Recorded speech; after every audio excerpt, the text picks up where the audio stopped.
பராசக்தி படத்துக்கு என்னுடைய முதல் சாய்ஸ் அந்த நடிகர் தான். இயக்குனர் சுதா கொங்கரா ஓபன் டாக். தமிழ் சினிமால புதிய சாதனை படைக்க அடுத்த வருஷம் ஆரம்பத்திலேயே 2 படங்கள் வெளியாக இருக்கு.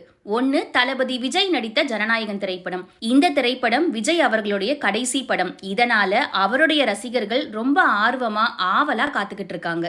இதுக்கு போட்டியா சமீபத்துல இன்னொரு பட ரிலீஸ் அறிவிப்பும் வந்திருக்கு. இயக்குனர் சுதா கொங்குரா இயக்கத்துல நடிகர் சிவகார்த்திகேயன், ஜெயம் ரவி, அதர்வா உள்ளிட்டோர் நடிப்புல வெளிவர இருக்கும் திரைப்படம் தான் பராசக்தி. வருகின்ற 2026ஆம் ஆண்டு ஜனவரி 10ஆம் தேதி வெளியாக இருக்கு இந்த திரைப்படம். இந்த திரைப்படம் ஒரு உண்மை கதையை தழுவி எடுக்கப்பட்டதா சொல்லப்படுது. இந்த திரைப்படத்துக்கு முதல்ல நடிகர் சிவகார்த்திகேயனுக்கு பதிலா வேறு ஒரு நடிகரை தான் நடிக்க வைக்க ஆசைப்பட்டேன்னு இயக்குனர் சுதா கொங்குரா சொல்லி இருக்காங்க. அவங்க மனசுல நினைச்ச நடிகரை வச்சு இந்த படம் இப்போதைக்கு எடுக்க முடியாதுன்னு சொல்லி இருந்தாங்க.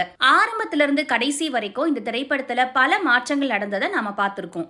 சுதா கொங்குரா முதல்ல பராசக்தி படத்துல நடிகர் சூர்யாவை நடிக்க வைக்க இருந்ததாகவும் அவர்கிட்ட கதை சொல்லி அவருக்கும் கதை பிடித்ததாகவும் சொல்லி இருந்தாங்க.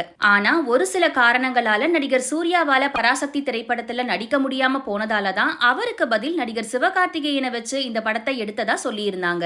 ஒருவேளை இந்த படம் நடிகர் சூர்யா வச்சு எடுத்திருந்தா எப்படி வந்திருக்கும்னு உங்க கமெண்ட்டை சொல்லுங்க. இந்த மாதிரியான ட்ரெண்டிங்கான சினிமா செய்திகளை பார்க்க நம்மளுடைய GLB என்டர்டைன்மெண்ட் டிவி சேனலை சப்ஸ்கிரைப் பண்ணிக்கோங்க.